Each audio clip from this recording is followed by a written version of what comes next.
Hi everybody, we're at ALA. My name is Jeff Weber and we are with Carolee Dean, whose book Hank the Tank is what's known as a decodable book.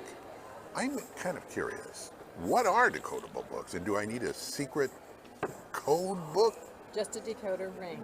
Just a decoder ring! Or perhaps to have good instruction from a teacher on how to decode and read books. So this is actually the decodable book, and it's a chapter book. This is the activity book that goes along with it. And so a decodable book is based on the teaching of certain sounds that are taught in sequence and different levels, and then the book would provide the practice for those words. So for instance, in Hank the Tank, we have short vowel sounds, and we have digraphs like SH, TH, CH, and then we have the NK blend. Wow. And so the whole story uses those patterns to talk about a real bear in Lake Tahoe that was blamed for breaking into houses and was actually exonerated through DNA analysis. So this is kind of a secret sauce for learning how to read and pronunciation. It is like that. I like that term, secret sauce, because it is teaching those skills where you can break down and decode something that is, for some students, a baffling mystery, which is to see a jumble of letters and know how to make sense of it. So is this kind of taking over for the term phonics? It uses phonics. And so traditionally, when phonics is taught to very young children, kindergarten, first grade, second grade, it's based on learning those sound patterns. And so decodable simply means that those sound patterns are being taught in a sequence instead of, sometimes phonics is taught in a jumble of let's try a little of this and let's try a little of that. So the difference is decoding would be learning a scope and sequence taught in a very systematic way, which is especially important for struggling readers and students with dyslexia. So they can then become familiar with certain patterns. Exactly, and recognize those patterns and use a lot of it is based on syllable patterns. They can break longer words into meaningful chunks, and they understand how syllable patterns work. So you have a vowel consonant patterns, you have vowel consonant E patterns, vowel R patterns. So they learn how to, even though they don't know it, analyze certain sentences. Analyzing is a very good way of thinking about it, yes, exactly. To tell you the truth, I still don't know what a dangling participle is.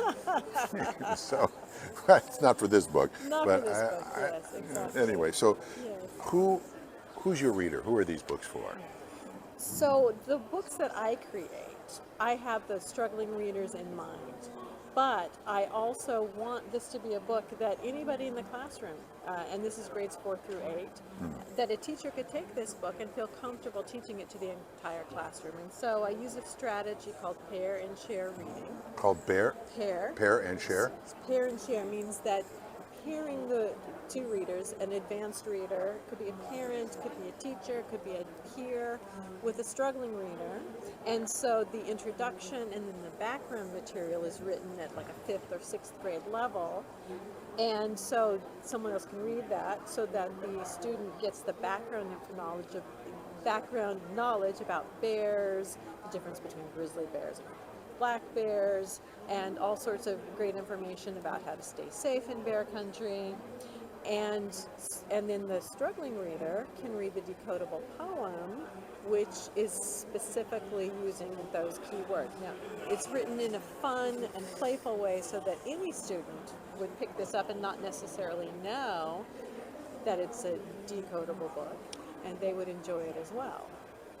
Do you find that struggling readers are a little bit nervous about reading? So this book provides self-confidence because they know the code, right? They know the code.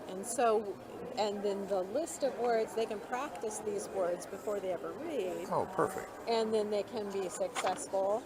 And so this lists the words that follow these patterns. If there are any words outside of those patterns, like these words, they're listed separately so they can practice those words that may be a little less familiar if they have not learned that vowels, the naming sounds or the long vowel sounds, they can practice those words so that by the time they get to the book, once they practice this to 90 or 95% accuracy, then when they get to this part of the book, they already know those words. So yes, they can read with more confidence. And there's a sense of accomplishment, is there not? Exactly, right. And they carry it around. It feels like the type of books their peers are reading, and so it doesn't draw attention to the fact that they may be reading something at a more specifically, strategically placed level for them.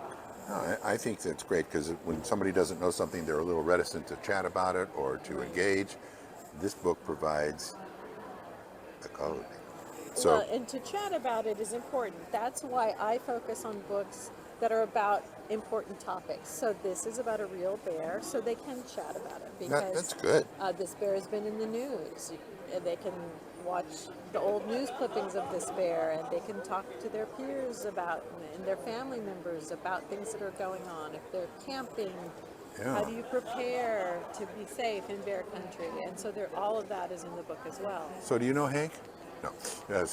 Well, interestingly, Hank was actually discovered to be Henrietta.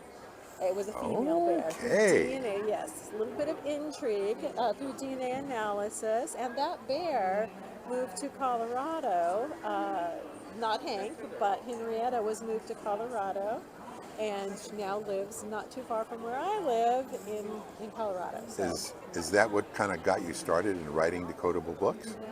I'm a speech-language pathologist and a dyslexia therapist, certified dyslexia therapist, and so I was working with older students who had reading difficulties, and there's a lot of wonderful material, phonics books and things like that for younger students, not so much for older students. Oh, perfect. And that's what got me interested in creating those types of chapter books. What's the next book that we are going to decode? The next book. So I have a collection of 3 Greek mythology books that are illustrated in color that I'm turning into a chapter book. That will be available in August. And then in October, I have Edgar Allan Poe. Oh, wow. Fantastic. Well, that'll be The Raven. Yes, it's actually a book written in the rhyme scheme of The Raven. Oh, no kidding. I was just guessing. No, you guessed right. You guessed exactly right, yes. All right. So where do we find you? Where do we find your books? Well, if you go to Word, W-O-R-D, travelpress.com, you will find information about my books. You'll find information. I give a lot of presentations and at conferences and educational conferences, and my books are available on Amazon. Librarians and teachers can order them through Ingram, and you can actually order it through any bookstore. If you go to your favorite local bookstore and just Google my book and your bookstore, it'll pop up, and you can get it that way and support your favorite local bookstore. So if they want you for a presentation, they can just contact you via your website. Go to the website, and there's a contact page on my website. Yes. Perfect. And if you sign up for my newsletter, you'll get a free digital book, not this one, but another one of the mythology books, and continue to get information about my upcoming titles. Perfect. Carolee Dean, thank you so much for being with us today. ALA is much better for having you. Oh, well, thank you. I've enjoyed it. Have a great day. Bye-bye.